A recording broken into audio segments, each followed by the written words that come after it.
And we're live. And I'm going to talk to you guys about the do's and don'ts and the myths, truths about keto adapting, but you can't over title it because they won't allow you too many words, which sucks.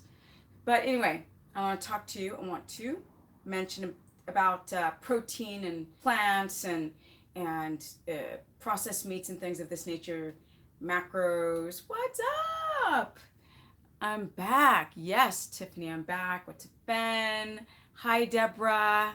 Butter time. Butter time. So, hey guys. I was like watching some videos on like how to live stream, and they're like, get to the point right away. But at the same time, for those who are becoming a little bit loyal, I want to say hello. What's up, everyone? Because I'm going to answer your questions. So for those on the replay, stay tuned because it's about to get down. All right, what's up, Joy and Silvana and Jennifer? What is up, guys? Thank you. You liked. Tiffany already liked the stream. We already have 32 people liking, but 68 people in the chat. Yeah, I'll talk about breastfeeding and keto and hey from Chicago and all this. I'm gonna do some myth busting and talk about the truths and myths of keto, the do's and don'ts. The book is coming along. So I'm almost there. But I will announce that you'll definitely know. It'll be like explosions and fireworks and like angels and singing and harmony when that book is finished. Trust. All right, guys. What's up? Thank you, Deborah. Deborah's like, don't change the way you're doing the live streams, except I don't want to say streams. You're doing perfect. No, the questions should be keto. The person's like, do they have to be keto related? They just have to be health and body related. Yes, because I don't go off on tangents on what happened in the news or politics and things of this nature. So, yes, thumbs. All right, guys, as you guys are joining this broadcast, I'm going to start off by talking about avocados. Yes, they're a great fat, so that's the truth. And so I'm gonna take your guys' questions in a minute. I just want to kind of go over some of the do's and don'ts and the myths and the facts of doing keto. So here we go. Leaky gut will hook you up at 3 a.m. All right, so avocados are like a big keto food because they're a mono unsaturated fat primarily.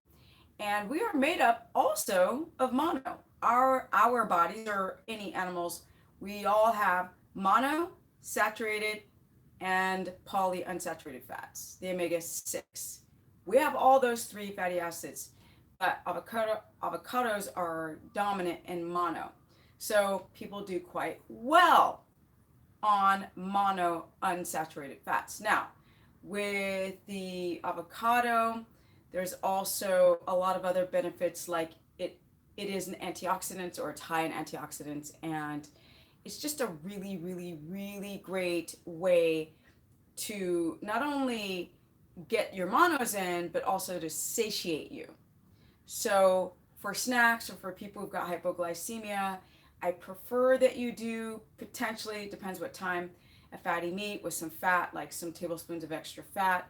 But if you don't have access to those foods, then an avocado is great. Now, you do not count the carbs or the protein in avocados. In other plant source foods, you do count the carbs, but you don't count the protein because it is an incomplete protein. So you will not go over your protein allotment if you are eating, let's say, cruciferous vegetables. We only count animal protein. Stop blurring. All right. I swear I went to the mobile store to get my focus fixed, but they were like, "Oh, you're gonna have to leave your phone for 2 hours," and I'm like, "Well, that's not gonna happen today." So I will get this fixed soon. All right, so uh, you guys, when people are asking how many avocados can they eat because there's so many carbohydrates in it, I'm like, you pretty much can go ham. And the reason why you can go ham on avocados is because the fiber amount and the fat, right? There's about 28 grams of fat in this medium Hass avocado, right? There's almost 30 grams of fat.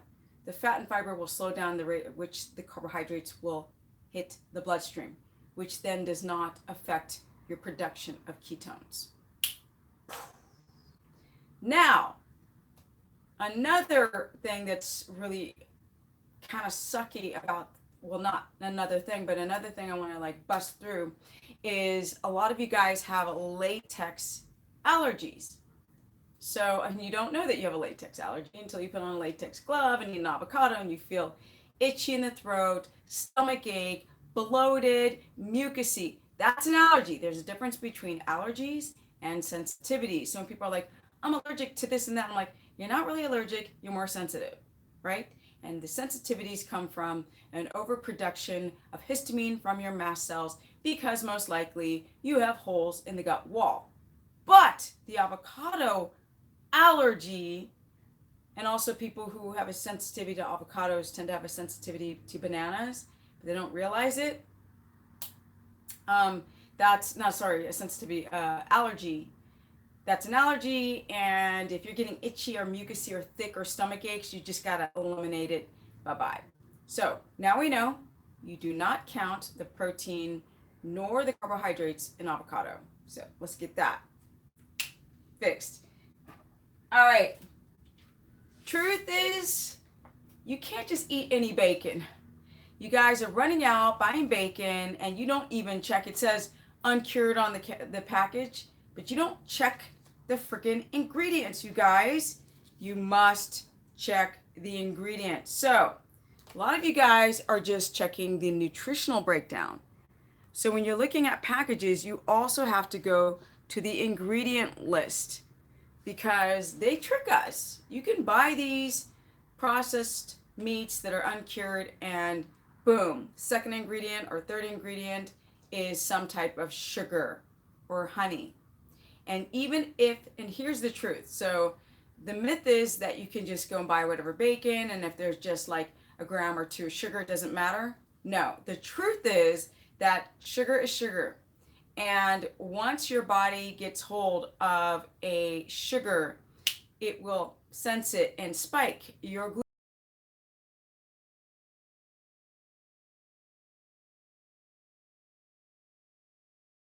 your packaged meats. Make sure that you look at the ingredient list and there is no sugar, or it'll often say this is sugar free on the package, because I keep doing consultations with people who don't look for that kind of stuff.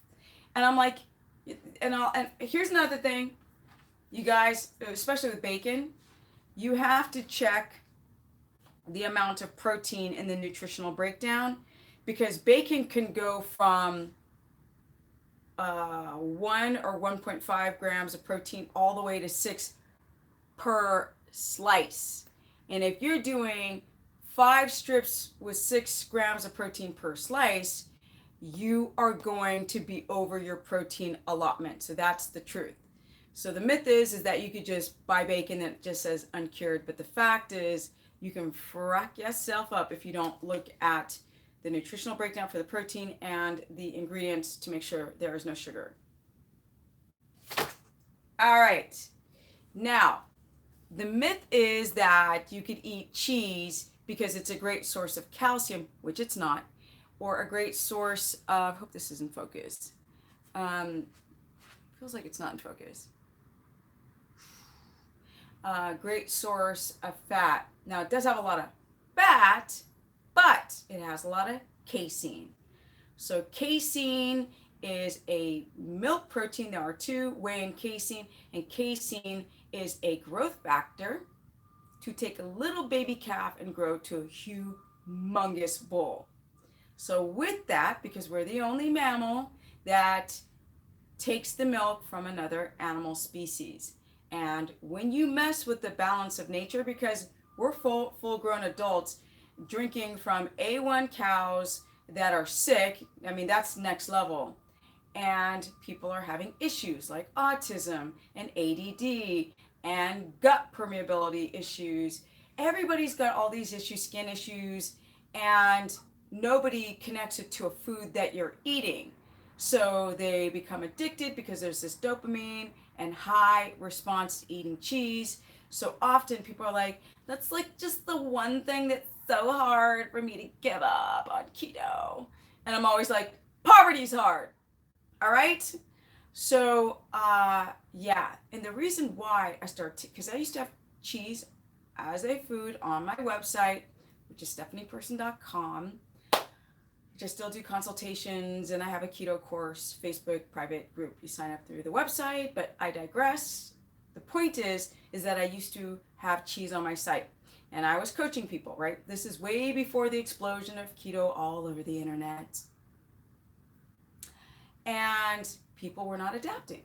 They were still having these hypoglycemic, gut issues, inflammatory issues, poor sleep, like every issue was still remaining, and people were not adapting. And I was like, So I started, working with a lot of people who've got gut issues, skin issues, eczema. And I was like, what if I cut this food out? Because the more I started researching it, I was like, this could be a problem. So when I started having people cut that cheese out, boom, they start to adapt. So 9 times out of 10, if not every single person who has a lot of cheese in their diet, once they go cut it out, everything gets better, right? Motility, acid, like inflammation, sleep, skin, digestion, all improves. So with that said, yes, it's a myth that you can eat a ton of cheese. And if you do eat cheese, you're not going to adapt, and that's the fact. Sorry, when you work with thousands of people, that's how you figure it out. So no one can argue with me with that stuff.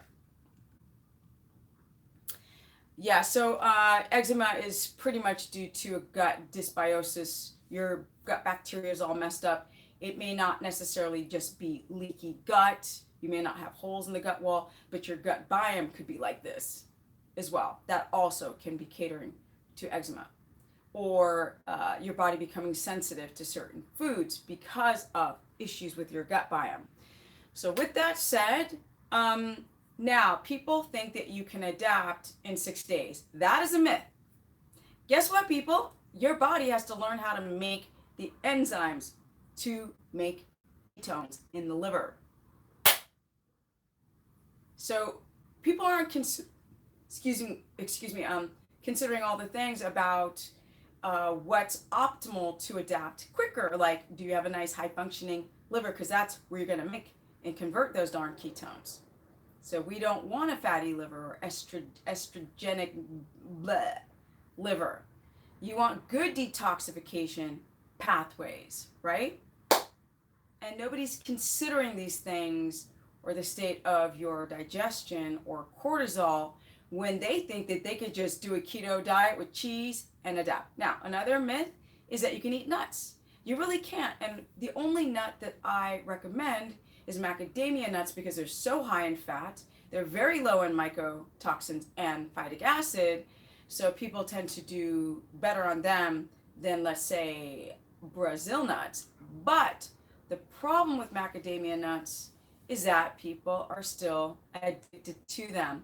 And if you have high blood sugar and you're eating a lot of macadamia nuts, you're gonna gain weight. So I've allowed it to be in emergency and traveling and people with jobs where they can't stop and eat and have it in your pocket and put a couple in your mouth. But it's not an enjoyment food. This is not entertainment. So I suggest you cutting it out. Almonds, horrible. Almonds are poisonous originally before we started hybridizing our plants. They're high in phytic acid. a lot of these nuts and nut butters. Get rid of it because you're not going to adapt. Trust. I did a ton of nut butters in the beginning of my keto adaptation, and I would still have that reactive hypoglycemia slump in the afternoon until I got rid of the nut butters. All right, all nuts, honey. You said pecans, yes, honey. Pistachio, almonds, get rid of them. They are addictive. They have too many carbs. They have mold on them. And y'all, if you don't believe me with the cheese and the nuts, then you know that nuts have mold all over them, and cheese is a mold. And you guys have candida. Period. Now, it is a myth that you can't adapt when you're having metabolic inflexibility and PCOS and hypoglycemia and hypothyroid or Hashis and all of these are RA and all these kind of weird, adrenal insufficiencies and Addison's and all this stuff. You can, lupus or cancer, you can adapt or night shift, third shift night workers, you can adapt, but the amount of discipline that you must have with those autoimmunity and lifestyle issues is beyond peril. It's at a high level. And if y'all don't have the stomach to be that disciplined, don't do keto. Don't waste your time. You're not going to lose weight because that's why you're doing it. All right. Certain seeds, yes, there might be trolls, but I can't see who they are right now. I will go back. And so Brianna is a troll. Joy is a troll.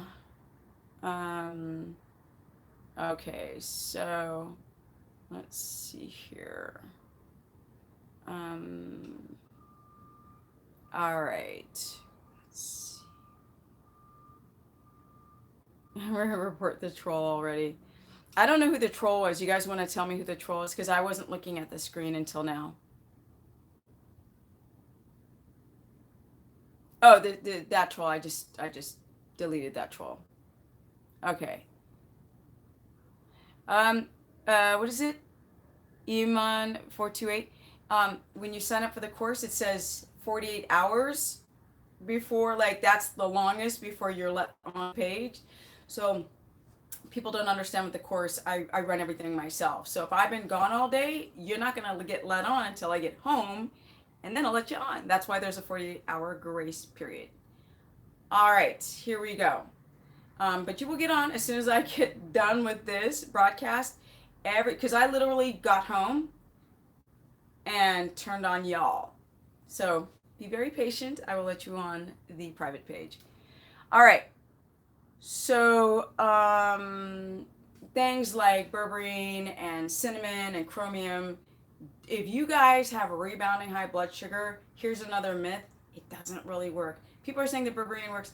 To be honest, you have to change your lifestyle. You can't just use supplementation to try to regulate that high blood sugar. There's a reason why it was high. You have to consider metabolic damage prior to doing keto, which most of you guys have. But I want to go back to the cheese, the nuts, and the caffeine. So caffeine, you can adapt on caffeine. Seen it over and over and over again. You cannot adapt on caffeine. So whatever you see on the internet is some bogus with an S. No. And you'll watch these videos of people lying through their teeth. And every time they are, let's say, confronted with me and I ask those big questions that I know what to ask, they're like, well, how do you know you're adapted? I just do. Okay, why do you look so ill then? Because to adapt takes time, months. And once you're fully adapted, because there's a difference between making some ketones and being adapted. And that's what the big confusion is on the internet. So people are like, oh, I had alcohol and my blood sugar was low and I made ketones, so I guess I'm adapted. I'm like, no, that's hypoglycemia. And you're not using those ketones because the brain wants stable blood sugar before it'll start using ketones all the time and accessing. Remember I used to say in those old videos, the restaurant right here. Now, coffee, no.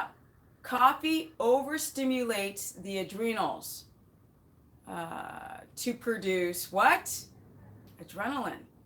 And these are these tiny little, they're the size of peas. They're literally tiny. And those little adrenals will take over when you're going through an energy crisis. Now, if we were to live outside and we were going through an energy crisis, we would chillax. But we don't in this society. Trust, I had a massive load of errands today. I finally broke out my car because I never drive. And I was like, now I know why people hate this town. Because if you're driving in LA, mm-mm, uh-uh. And a lot of you guys are driving in traffic wherever you are. So that's a whole nother subject. Uh, I'm gonna get to these comments real quick. Um, I know decaf because decaf commonly the caffeine is stripped away with a chemical called benzoyl chloride, which is cancer causing, and there's still caffeine left over even if you do a water based decaf coffee. It's just get rid of it. Plus the mycotoxins, get rid of it. Yes. So coffee overstimulates the adrenals to produce adrenaline and then cortisol. Cortisol in excess is a stress hormone. Now, if y'all were living outside, chilling, so we're already adrenal junkies, like just through the stress, and then you put coffee on top of that, and the adrenal glands become insufficient. And I know that because you guys can't stabilize your blood sugar, and you can't stabilize your energy, and that's a fact.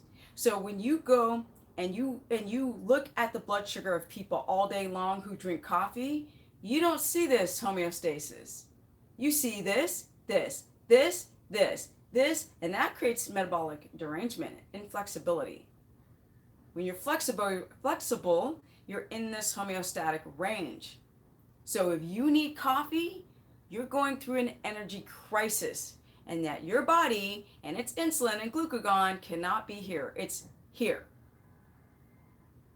Plus the mycotoxins. And you guys have candida, and candida is a fungal infection, and it is nasty, and it will literally gut your cells from head to toe. Once it's systemic and it's protected by a biofilm, it is hard to get rid of this fungal infection. That's right. Fungus, you know that stuff you see in your bathroom or on an orange or an apple, that green stuff? That's what's in your body. And then you're eating these foods that make candida grow like crazy, like caffeine, and then the mold on the coffee bean itself. So I can look at the skin of people and the pores and the inflammation, and I can see when they're doing caffeine. Like the skin is just irritated. And all these pro coffee people, they don't talk about this stuff because it doesn't suit their addiction to it, right? The smell and the roasted coffee and the taste, so fabulous, so fabulous. But it does other things, like it's a diuretic, it's hard on the secretory IgA mucus lining, it can wear it down. It's acidic to the blood, so you guys are already kind of like, your acidity from all the food that you've been eating, or the lack of sleep, or the lack of diaphragmatic breathing is all a problem. No coffee. No bulletproof coffee. You can only have bulletproof, right? Keto proof, fatty, herbal teas, and even that you have to be careful for the tea bags because those bags just completely grow mold all over them. So all of a sudden you got to look at every little thing that you do in life for optimal health. And that is the reason why all these people touting that they're in ketosis is a joke. You can make ketones. Blood sugar is never going to be here, especially if you're a bodybuilder or fitness person and you're some young male, right? You can clear out the glucose, honey, and look lean, but you cannot clear out the insulin that's damaging your cell. And as these youngsters, right, with all these fitness channels talking about keto, when they hit 50, okay, they're not going to look that fabulous. youth is very deceptive. You can look at a young person and be like, oh my God, they're so ripped. But you have to figure, like, I'm 50. So we got to consider the three estrogens, progesterone, testosterone. Woo. The like ratio to the people in the chat, fabulous. Thank you guys. I just noticed that. That's the first time I've ever seen this in one of these live broadcasts. So, yes, the coffee has caffeine, which overstimulates the adrenal glands. It lowers L-tyrosine. It wears out the mucus lining in your stomach. It's acidic. It's a diuretic. A lot of people have a hard time absorbing their vitamins because of caffeine. And half of the roasting process is the roasting process to the coffee kills half of the antioxidants. But no one talks about this. I'm just saying. All right. No matcha. Sorry. Green tea is not okay because it's got caffeine in it. So if you want to do a water, like a water stripped out caffeine decaf, there's still a little low skin, hormones, energy, sleep. Just look at it, right? All right. I'm sounding a little sarcastic today. What's going on? Oh, yes. A lot of people are addicted to it. The cells become addicted. Like cells divide and they become addicted to the body. We're pumping out a lot of adrenaline and cortisol. And cortisol in excess is an inflammatory hormone. And it, like, I can look at people and I see that they're aging. They are. They are. You guys are. I mean, is it a question? Like, is it so hard to cut out things that destroy your DNA? You shouldn't be addicted to anything except for smiling and breathing and love. And that's the sunshine, because I used to live in Sweden where it gets dark it starts getting dark at 12 noon during winter. And I cannot do that again. It was a great experience when I was younger, but I will never live in Sweden again. It is dark. Everybody's D deficient. I'm 50,000 shades lighter than what I am. I said stevia, not no stevia. Yes, stevia. All right. So, no chocolate. No, you can have cacao butter because cacao butter doesn't have the caffeine. And it also does not have the mycotoxins like raw cacao, but although you didn't ask about raw cacao, but I thought I would mention that. Sauerkraut can be a problem. So the myth is that take a bunch of sauerkraut's great, kimchi, kombucha, all this stuff is great for keto. No. Hold on the break. Not so fast. And the guys y'all who follow me, I'm not saying anything that you haven't heard before, because these things grow bacteria. I think I said this in the last live live stream? Broadcast, not a broad stream. And the last broadcast that, you have to, they always say, right? The analogy is you have to clear out the weeds before you plant the seeds. Now, the seeds are probiotics. The weeds are like bad bacteria. We're talking like Giardia, Candida, DSIP. Like, these are nastiness. So you don't want to just start throwing bacteria-laden sauerkraut on a dysbiotic gut. You want to start with very low-level probiotics with less strain. So if you look at the package of some of the probiotics, they'll say like 12 different kinds or 8 different kinds, and you want to do less of them, the main ones that your gut needs, and do low culture count. So we want, instead of 100 billion, you want to go down to like 30, if that. What other myth is going on with keto? Oh, to go and exercise. It is a myth that you need to go and run and do a bunch of cardio or HIIT training to deplete glycogen. You guys will deplete your glycogen naturally just by not eating carbs and sleeping one night. You'll wake up depleted with glycogen. One full day and one full night, your glycogen is depleted, so you do not have to do some kind of crazy HIIT training to deplete your glycogen. And the other myth is that intermittent fasting gets you into ketosis faster. No, it doesn't. No, it doesn't. And again, every single person that I've coached who's done intermittent fasting, they start having blood sugar rebound, glycogen rebound. So in the beginning, it's like, no, you shouldn't even touch intermittent fasting. Nope, nope. So for those who intermittent fast because they think they're going to adapt quicker, that is not true. Again, we want the viability of your ketones. Just because they're showing up on the monitor, and even though your blood sugar appears low, that doesn't make you ketotic. It takes a while for your body to really stop wanting to rebound the blood sugar. So the blood sugar goes down, then it rebounds and it rebounds, and if it keeps rebounding, insulin is still a problem, high glucose is still a problem, the brain is still wanting glucose.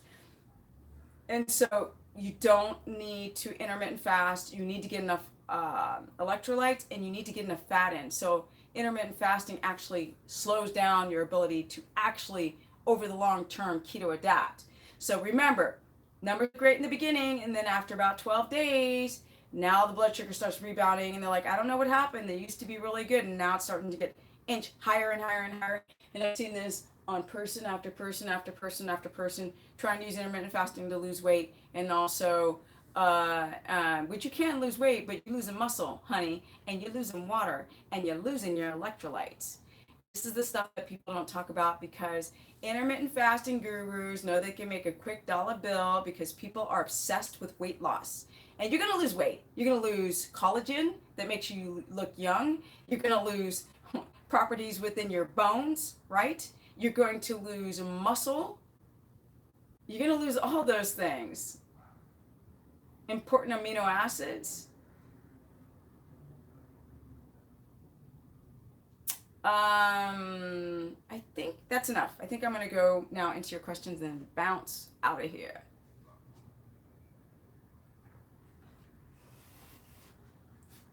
All right, here we go. Here we go.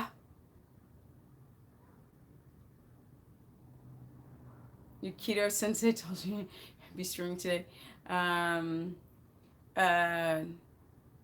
Bud Green on keto, yes, Hector, but I would say that you should just stop if you're trying to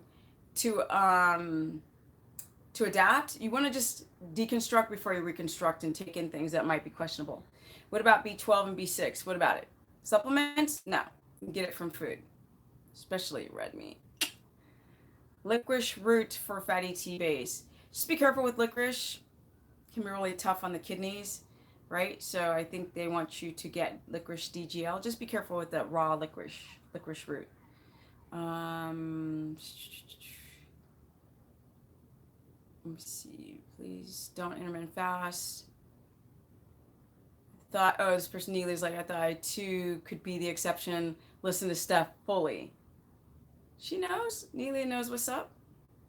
You're never hungry. Well, Jay, was it Nalia? You could have too much adrenaline, and so that could be adrenal issues, or it can be gallbladder issues and HCl issues. When you're never hungry, that's not healthy at all. Like, that's a problem. So don't say that with confidence. Say that with worry, like a worrisome thing. Your question about feeling heart palpitations, feeling stressed more. I started listening to you and eating in the mornings, which has helped. Good. No caffeine. My stress feels palpable. So Joy, because I mean, obviously racing heart is typically because of, again, low electrolytes, not enough water, and definitely not enough potassium. Grapefruit has too much sugar. Yes. Overnight. Okay. Windows. Blah, blah, blah. What is it? When dose the trips to be the bathroom during what? The night? That's a weird way to rephrase it. How much do I bench press? I don't bench press because it's too hard on my AC joint, my shoulder. And I've been skateboarding for years and years and years. So having my arms out in that position makes my shoulders unhappy at the age of 50. So I do no longer bench press, but I do flies, right? Chest flies. You're never hungry either. Didn't know that was bad. Yeah, Jason's bad because I'm like full on keto, and when I expend a lot of energy, I'll get like a tinge of a little hunger. And if it's gone on keto, you might want to consider you're having a hard time digesting the fats or gallbladder. See stuff. Still not sleeping through the night. Finish meals before 7 p.m. Um, Let me see. Finish meals before 7 p.m. Bed by 9:30 or to 10:30, but automatically waking up before 6, glucose always high. Okay. Missy Lynn, check this out. I'm reading what you're saying. I'm not even talking to you. You don't go to bed between 9:30 and 10:30. You go to bed by 9:30, right? I don't mean to sound like a jerk, but you're saying, oh, I eat before 7. 7? So what? You could be eating 6:45. You really should be eating between 5 and 6. You see, you need to tighten those things. Are you diaphragmatic breathing? Are you meditating? How do you handle your day stress? Are you rotating your food? Are you getting enough electrolytes? Like, it's way more than, oh, I go to bed between like 9:30 and 10:30. And then how long does it take you to fall asleep? If it takes you 30 minutes to fall asleep, then you're falling asleep at 11. And then the first part of sleep, you're in a very, very light state of sleep. So you got to be tighter on your schedule. Okay, you don't get to, well, that's why. So you're not getting to bed until 8:30. So if you get home, if you're getting home late, Missy, you have to diaphragmatic breathe in your car, from work, blue blockers. Like, you literally have to be like, like, you literally have to be in a Zen state. No joke, because you're having a rebound of high blood sugar and you don't think you're stressed, but the numbers are reflecting stress. That's just the way it is. See here, guys. Maybe I should pull this back a little bit. See, fasted weight training. No, friend. You fasted weight training. Where your body going to get its energy from? If you're fasted weight training, where is your body going to get the gasoline from? You're not adapted. So, where you think it's going to, if you're not adapted, the body has a difficulty converting body fat, triglycerides, back into glucose via gluconeogenesis of the fat cells. It's really hard. Once fat goes in, it likes to just chill, lax in the fat cell. That's why I don't like fasted cardio and fasted weight training. All you need is a little bit to go in the body to pacify the hypothalamus pituitary adrenal axis, so the body produces less cortisol, which is going to go less into gluconeogenesis of your muscle. Salt foods for your electrolytes, yes. Or if you guys are having headaches, you can do like 5 grams of, which is a teaspoon of salt, Himalayan or Celtic salt, in a glass of water, 8 to 10 ounce, because that's what you need. Signs of that you're adapted. The signs of being adapted are the things that people are worried about. They're not sleeping throughout the night, so you sleep throughout the night. People have, their cortisol becomes less, their digestion, they can now poop. Their poop becomes, the consistency of it becomes like long pieces that aren't muddy or or hard rocks. Your bloat goes down to nothing. Your energy is super stable. Your mental acuity is on point. And if you don't eat for hours, there is no dip. There's no dip. There's no need to take a nap. There's no brain fog. And you just feel like you could go run a marathon. She's got some energy. Okay, butter with garlic for dressing or guacamole. Yes. Do you have fat bombs, a keto recipe? I don't have them on my recipe file, but they're so easy to make. I just use coconut oil, butter, and I'll use either Ceylon cinnamon, vanilla bean, little Himalayan salt, and I used to use the coconut butter, and I'll mix it together and then put in the refrigerator. Delish. Okay, I'm craving more than 8 cups of water. Okay. Yeah, as long as you don't go too high in water. If you're constantly dehydrated, let me see, body after working your consultation 3 weeks ago. Shivani, I don't know what's your total amount of water for the day? Okay, how about constant burping? That's because of low stomach acid. Is that Liliana? Can you take no, cream de tartare has some weird chemical in it. I'm not feeling that. Use spinach or avocado or bone broth or pickle juice. Just make sure you don't have gut dysbiosis. Yes, 200 grams of fat a day. Thank you, Richard. When you salt your foods, then you need to drink a lot more water. We pee a lot. Well, you just have to drink at least 2 liters all throughout the day. T3, T4, wait, no, 13, 14 cups of water. No, that's a little too high, honey. Something's going on. That's getting up there. And I don't know how many cups. Is it 8 ounce? Is it 10 ounce? You know, what's the, don't give me cups. Give me the amount of water. Is it in liters total? Okay, how often should I rotate my meats? Every 3 to 4 days. How do I incorporate running after adapted? I think that I don't know your running schedule, so I just need a little bit more detail. 86 grams is not low for a man. Is that for protein? That's not low. That's actually about right. Always wake up with a stomach ache and have to go to the toilet. Escobar, you're probably having a food sensitivity issue. I don't know what time you're eating your food, because if you're eating late, your body doesn't digest. Peristalsis doesn't work very well. You could have low stomach acid, digestive enzyme issues. You could be eating foods that you're sensitive to. So I don't know. I need to know more detail. How long before you sleep should you? They last like 3 hours. Morning run after, but I don't know. That's not enough, Esther. I wouldn't run after breakfast. You need to digest, because that's a lot of stress, right? That's stress response to the body.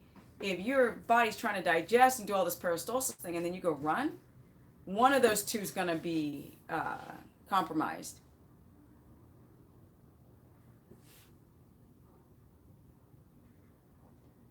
Gina, if you're having a hard time digesting fat, you might have issues with your gallbladder. It might be sludgy. You might have developed stones, infection, and probably your HCl, hydrochloric acid levels, are low as well. So I would use ox bile salts and betaine HCl, and try to do a flush or go get an ultrasound to see what's going on with your gallbladder.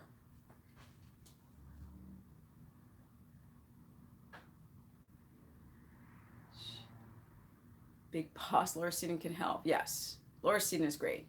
Otherwise known as monolaurin, which is the lauric acid in coconut oil, will help with antimicrobial things, antiviral. See, Richard, I just haven't got to yet that tomorrow morning. Let's see, total 3 liters of water, Shivani. Yeah, something's going on. I don't know why I need to know more. And it's just, even though I did a consultation with you, now from the consultation to now, I have no idea what's happened to you. So I don't know why you're feeling dehydrated. You may not have enough of your electrolytes, which is sodium, potassium, magnesium, which might be creating a water imbalance in your body. I don't know.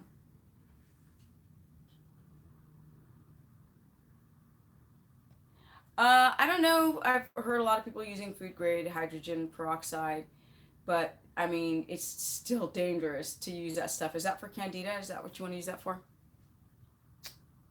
You can okay, Richard. You can have fruit, but the fruits over time, not in the beginning. Like the fruits can be avocado. That's a fruit. Lemon is a fruit. Olives are fruits. Coconuts are fruits. But over time, you will slowly be able to put back in like green bell peppers, which is a fruit, zucchini. Anything with seeds is a fruit. Tomatoes, if you don't have a problem with the skin, if you don't have a nightshade problem, which a lot of you guys do. I don't know. I was just asking about something. Are keto supplements good to take?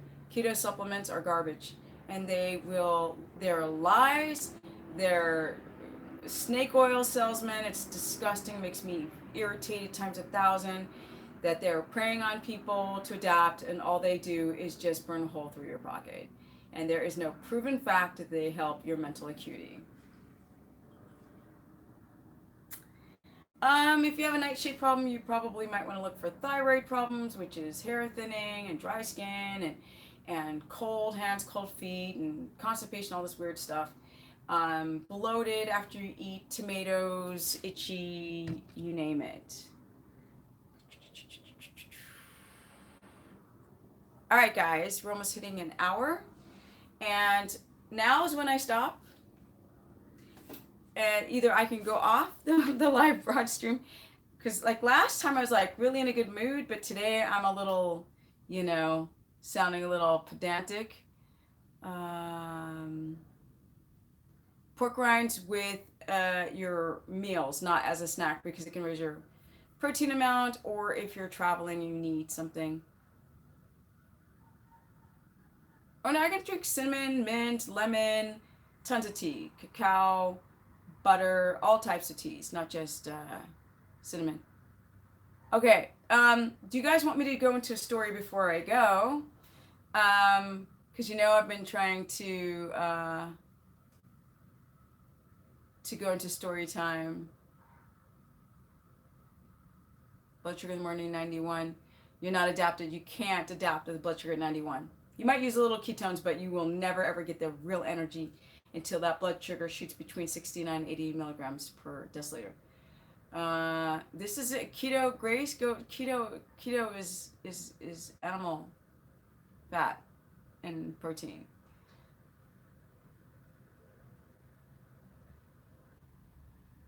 The really hot days, if you're a heavy sweater, of course you might go over 2 liters of water. All right, so I make something. Oh, you guys are commenting so fast. Now my book's not done, Sarah. When the book, you will know. Trust me. It'll, like I said, it'll be like angels singing and like explosions. You'll know. Cacao butter, not just cacao. Uh,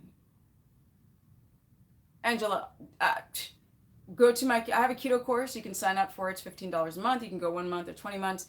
But there you will learn how to get your blood sugar in the right range. It's just learning about blood sugar. How does your body make blood sugar if you're not eating carbohydrates? Well, that's through gluconeogenesis. Now, gluconeogenesis is stimulated by adrenaline. Adrenaline is a precursor to cortisol. How do you get your cortisol down to stop the gluconeogenic process? And there's like 50 things you need to do, which I've done so many videos explaining how to adapt and how to get your blood sugar stable. Something as simple as diaphragmatic breathing, which is in through the nose, out of the mouth, right? So diaphragmatic breathing will calm the central nervous system, which is like this, which is high cortisol. Just something like diaphragmatic breathing will help lower that cortisol and the adrenaline response and the blood sugar. And the blood sugar. Your skin's not sagging on keto, but if you're doing it wrong, you might be very gluconeogenic. I don't know if your fats are high enough. I don't know if your water is high enough. A lot of people don't drink enough water on keto because they don't realize that the kidney's dumping water because they're not eating carbohydrates, and then their skin is all wonky. It also could be because your thyroid starts to act weird, and then the skin quality changes if you have T3 issues. There's like 10 different reasons why people's skin becomes weird on keto. If A, they had an underlying problem, and B, you're doing it wrong. And that's it. You do it right. You don't have skin issues. You have amazing skin benefits.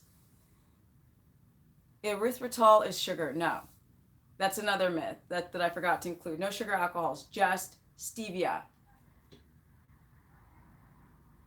Oh my God, just love when I talk velvet. So cool. Fabulous. It's that California draw ugliness. My thoughts on foam roller.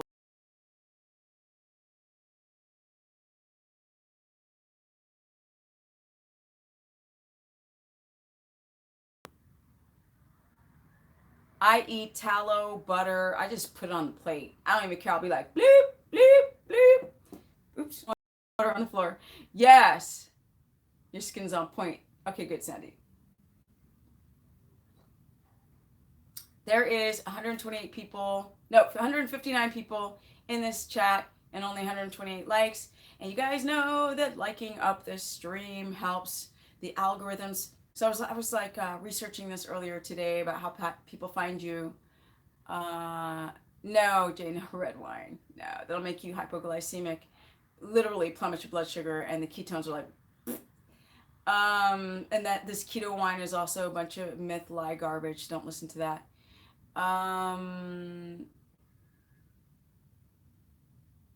one unlike. Like up the stream, guys. And I think I'm gonna go into story time before I get off this broadcast.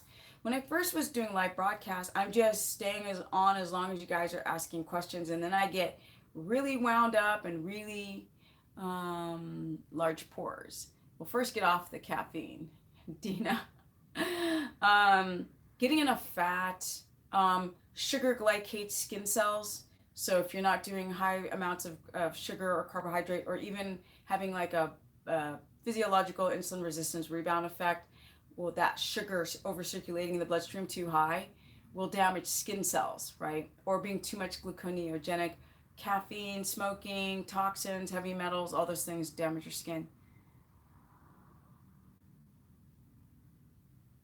Okay, story time. So somebody was talking about pooping. Your stool should stink. If it's floating, then you might have HCl problems, gallbladder problems, leaky gut. You want it to not be hard balls because that's constipation. Doesn't matter if you poop every day. That has to. If it's hard, it's constipation. Period. If you've got to go more than 3 times a day, that's irritable bowel syndrome.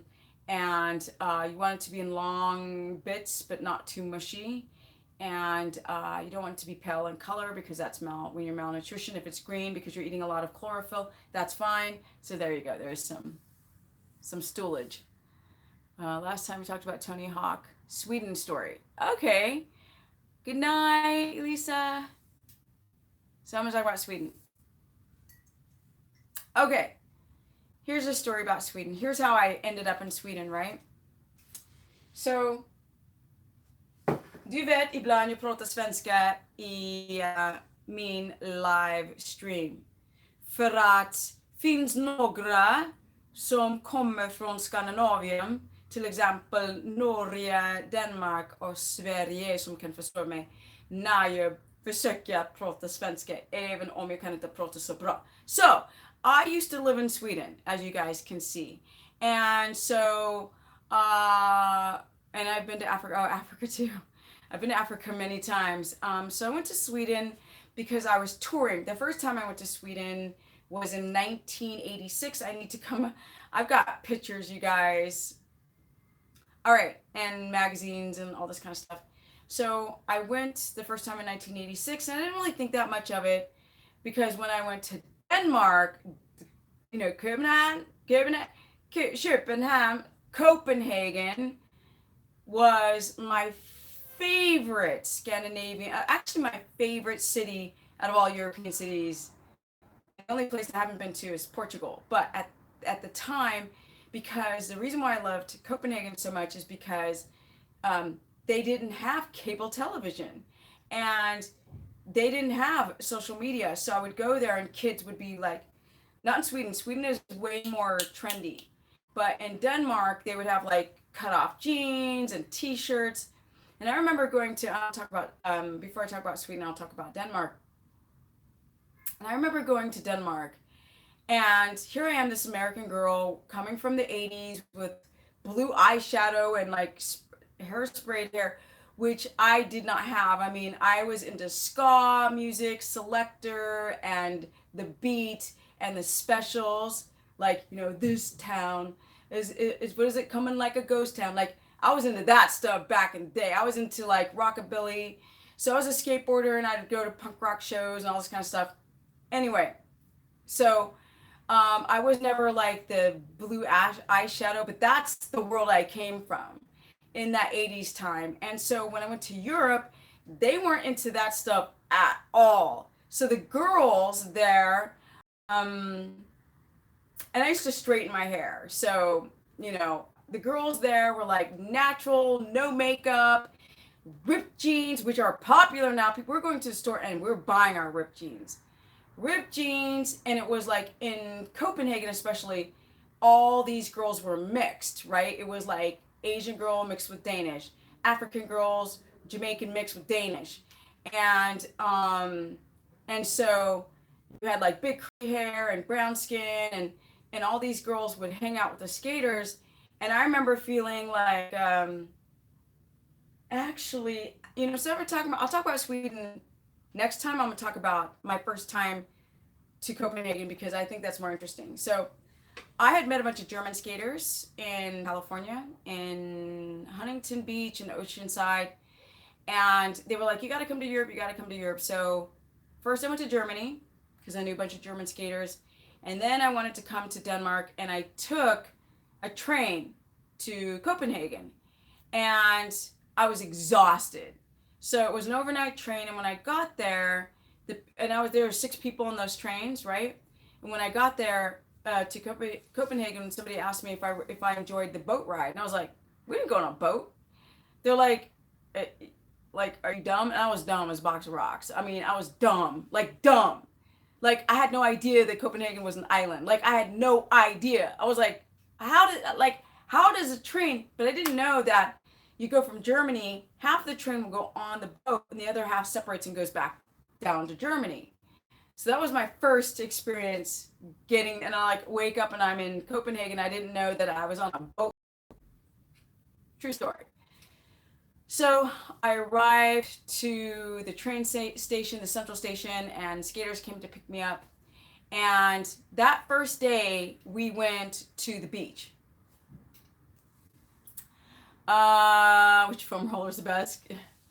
Okay, so I they take me to the beach, and I go to the beach, and everybody's topless, and I was like in my high school, if a boy saw you in your underwear, I mean, it was like, so I was freaking out, right? Because I'm with a bunch of guys, and then there's all these topless girls, and I felt like the sensationalism of nudity in America is just so stupid, especially in the 80s in this repression era, that I was embarrassed for all these girls. So afterwards, we go to this girl's house. So we go from the beach to this girl's house, and she's gonna change. So we're in the car. We get to her apartment. They're in the living room. She goes into the bedroom. She comes out in her underwear in the living room, totally topless, talking to all these guys, like 6 guys.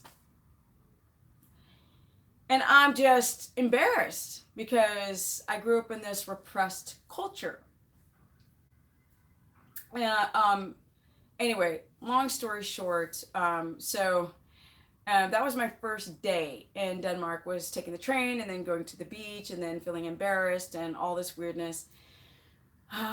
It's so interesting because there in Scandinavia and Sweden and Denmark, they don't like, yeah, I love Copenhagen. It's just such a cool little town. And like, they rode these homemade bicycles, and then there's Christiania, which was like taken over in the 60s as their own little government. All these hippies lived there, and they have like, at the time when I was eating bread, you'd go to Christiania and you'd have like falafel. Um, and when I went to Denmark, I loved the way the Danes spoke English, because they'd be like, "Hey Stephanie, how you doing? I'm from Denmark." Whereas the Swedish are more uptight, because Swedish is more like, "Hur är läget? Läget." Like, "Hur mår du? Asså?" Whereas the Danes will be like, "Hvordan går det? Hvordan går det? Det går fint." Like, I only not know certain words, like, "Shumfem." Like, so I really love that whole Danish soft way to speak English. I was obsessed with Denmark in the beginning. And so in Denmark, we would be about 15 to 18 skaters from the ages of 12 to like 30 something in a group. And we would go skate at the skate park all day long, and then go to someone's house and make food and listen to music and laugh and hang out. And then, they would do, but that's it, right? So that's what we did. And they would be on these homemade black bikes, like the stuff that you see in Amsterdam. And I lived in Amsterdam too. That's a whole nother story, living in Amsterdam, but I still like Copenhagen the best. But like, the kids were wearing cut-off jeans. I love the fact that it would take 6 months to a year for an American film to reach the European audience. So American trends were very slow, and they were very fashionable. Like, they are into fashion. So I have clothing from when I used to live in Sweden that I can rock today. and it's epic. Rock today. Like,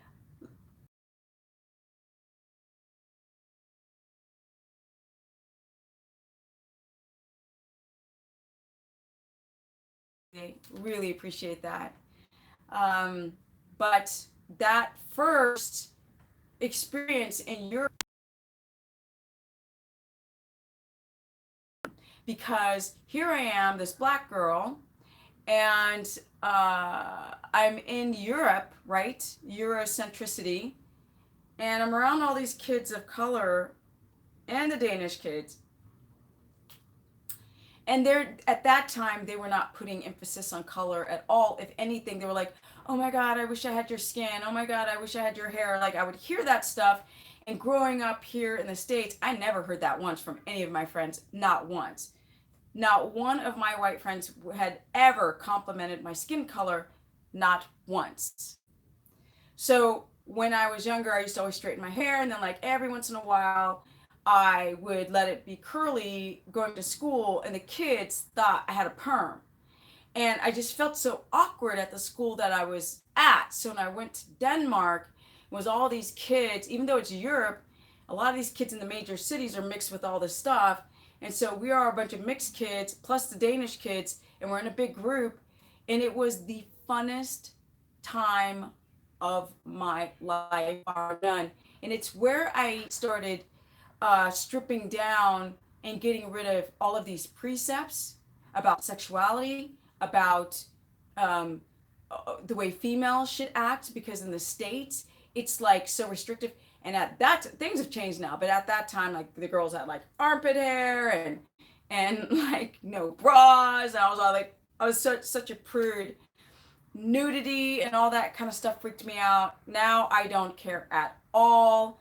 I've completely changed the foundation of my, and it's crazy because my mom was really not uptight at all, like about those types of things like nudity. I don't know, I just think that I was so affected by the environment in which I grew up in, like the kids in the neighborhood, that by the time I went to Denmark and to Copenhagen, when I went there, and we would go out and the music was off the chain. Like, this is the De La Soul era, right? This is the Soul to Soul era and all that. It was epic. The music was off the chain at that time. And uh um and I always felt so intimidated by the girls who were hanging out with the guys because they were so beautiful and not a stitch of makeup, no hairspray, no blue eyeshadow, just gorgeous in a ripped pair of jeans. And uh, it really intimidated me, but at the same time, it got me to change the way I look at my own beauty, which is very weird today because today now, Denmark has changed. It's still very, I mean, we would go out and uh, uh, good night, Carrie. We would go out at night and I would see young girls walking home from the clubs and the bars into the city, and I would be scared for them because you can't do that in the States. But at that time in the 80s, you know, any type of like crime would hit the front page of the papers at that time. So that's my first experience in Denmark. And I really wanted to actually move to Denmark, but it was too hard as an American to rent an apartment and not be in the system and then like live in Copenhagen. And I found it to be easier to do in Sweden. So I ended up living in Sweden almost 11 years. And the whole time I was in Sweden, I wanted to be in Denmark. Sorry, Swedes. Sorry. The whole time I was there, the whole time I was like, why am I in Sweden? I need to be in Denmark. So I lived in Gothenburg at Lantmätargatan 4 i Hisingen. That's where I lived in Sweden. And hi, Mark. So anyway, thank you for guys for listening to the stories. but I wanted to let you know, if these people are doing keto, why not know some background of who I really am? Because there is the perception of who I am, and then there's the person who I actually am. And from living in Europe, I was traveling to different parts of the world, like to Africa many times, and to South America, Brazil, and Cuba, and all these places. And I had gone through so many experiences. At one point, when I was touring as a skateboarder, I stayed in over 80 homes, 80. I was traveling for a year and a half out of a bag with a bunch of boys the entire time. And it changes the foundation of who you are. So I did not graduate from high school, go to college, and then I've got to find a good job and then marry somebody and then have kids. No, I graduated and went off to Europe and then started traveling around the world as a pro skater. And in a time where there was no female divisions, I had to skate with the guy, which forced me to skate in a pro event. So if you're skating with professional guys, you are now considered in that pro event. It's just like pros. So it was quite an experience, and living in Europe completely changed the way I perceive myself. I did not see myself as attractive, and especially attractive. And ironically, I had to go to like European countries for people to say, "Oh my God, you're so beautiful," to then go, yeah, like I felt so uncomfortable with my own beauty that I didn't feel comfortable with any compliments at that time. But anyway, so I have a lot of stories, Europe, and like the day that I busted my knees, like a really, really sad story, which I'll go into another live broadcast. Like people didn't know how severely injured I was and how I tore everything in the joint. And literally my leg was dangling because I'd snapped everything in the joint. Like literally, just like, it was like rip, rip, rip. And I didn't even know if I was gonna walk properly. It was so bad. I got a deep infection in my leg. I was on crutches for almost 4 years. And so to be who I am now at the age of 50, and I'm around young people, I feel like I'm in the twilight zone because I was living in an era where there was no internet, and it was amazing. It was so amazing. I feel sorry for all you millennials. I will never want to be young today because I'm already young, but I get to live in that past that gave me the foundation of the character who I am today. So yes, Ghost, I'm 50. Trust me. When I pull out the pictures of the 80s, you're going to be like, okay, she's 50. Oh. So for all you guys who are in my age group, like don't let it get you down. Like don't let life get to you. You're not put out to pasture. A lot of what I talk about is learning how to rebalance your hormones. A lot of women are like, oh, thank God I don't have that period anymore. And I was like, nope, because without that period, that means your ovaries aren't working. And that means testosterone is quite low and you're going to become saggy. Hard to build muscle if your adrenals aren't protected, because that's what will start to create reproductive hormones when your ovaries stop working. So there's just a lot of education going on to teach you guys how to keep your hormones in balance, keep your skin, keep the collagen under the skin, which I've talked about over and over and over again. Caffeine is robbing from your collagen, and all bunch of stuff is. But thank you guys for joining the broadcast. You climb trees. Exactly. Alan's 47. I'm a millennial. Glad to discover keto. Yes. Well, that's one thing that I regret is not knowing more about the body. Like I didn't know. Like I used to have like literally the most perfect teeth you'd ever see, and all of a sudden, the bottom teeth the wisdom teeth started pushing, and the bottom teeth started getting crowded in the front. And I didn't know it was because of the sugar that I was eating. Epigenetics, changing your DNA in one lifetime by what you eat. So those types of things I wish I knew prior. when I was younger. I think that's the only thing that sucks. And I mean, the benefits of having the internet is that I get to talk to you guys, but I still miss way back in the day. Thank you, Alex. Thank you, and remember to drink water. Yes, ma'am. Thank you, Neely. Woman was asking about breastfeeding.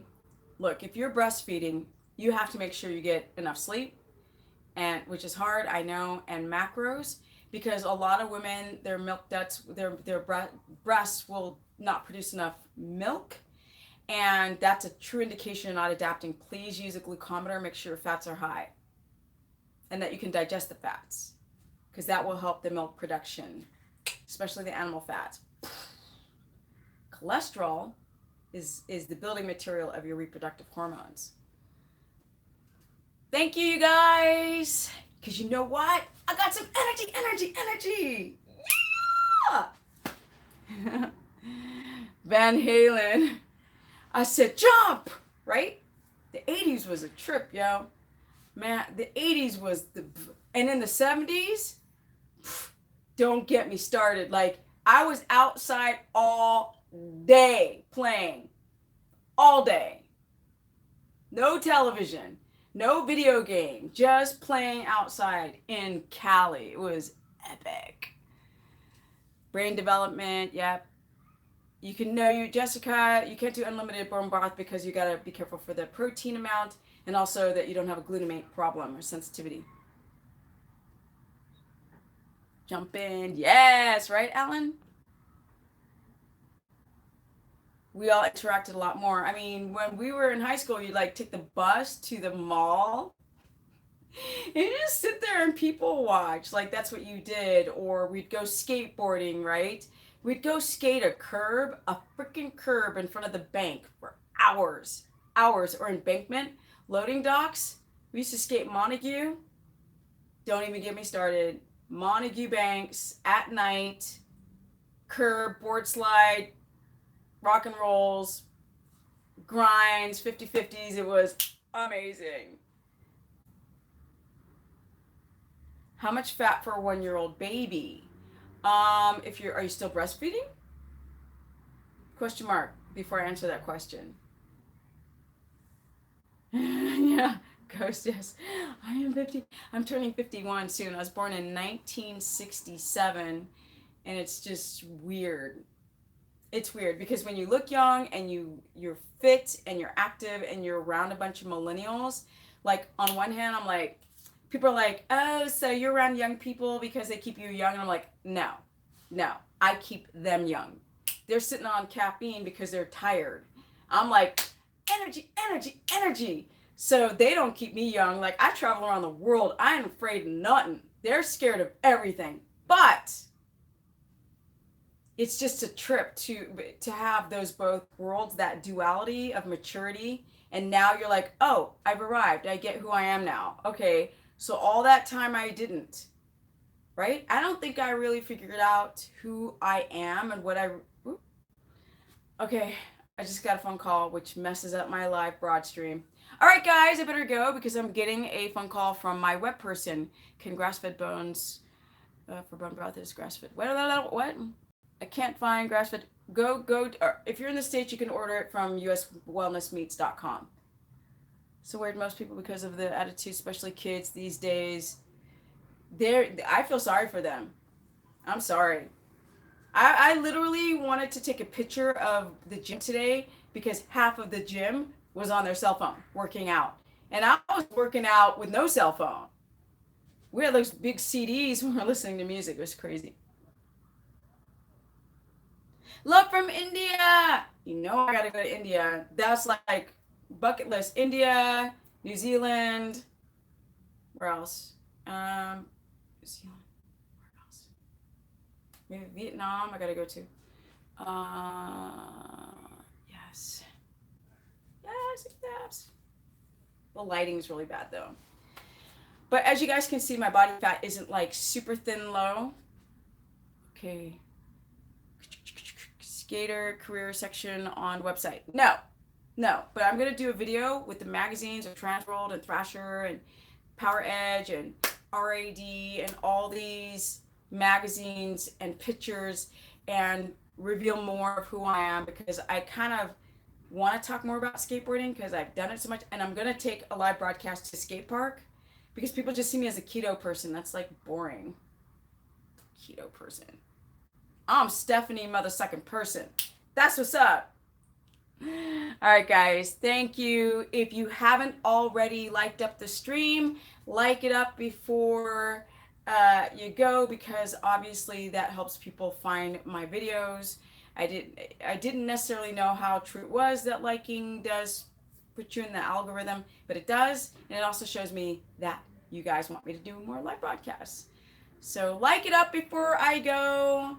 Thank you, you guys. And my Instagram is Stephanie Ketogenic. For those who don't know, I'm on Instagram, and my Facebook is Stephanie the Business Person. That's all free content. Or I have the course page that you sign up through stephanieperson.com. And I still do consultations. And wait for the book. It's coming. Thank you, you guys. Thank you so much for joining the broadcast. And I'm out. Bye, guys. Thank you, Neely, as well, for supporting the stream. Thank you, thank you, thank you, Person Energy. Yes. Book name, I'm not announcing. It's a secret. Because if I announce the book before it's published, the name, people will steal the name. Good night, Dina. Looking young, acting like it is the weird thing. Having such an energetic, fresh attitude is amazing. Yes, thank you, Manuel. Yes, yes, skate park, yep. Mike Valley, yeah. So Mike Valley, I have stories about him. I got stories about Nadas. I got stories about everybody. Christian, okay, like the PAL team, like you name it. I got it. Mike McGill skated his park, the Danny Way. I lived with Danny Way for a little bit. All that stuff. Okay, guys, I better go. Peace out. Thank you.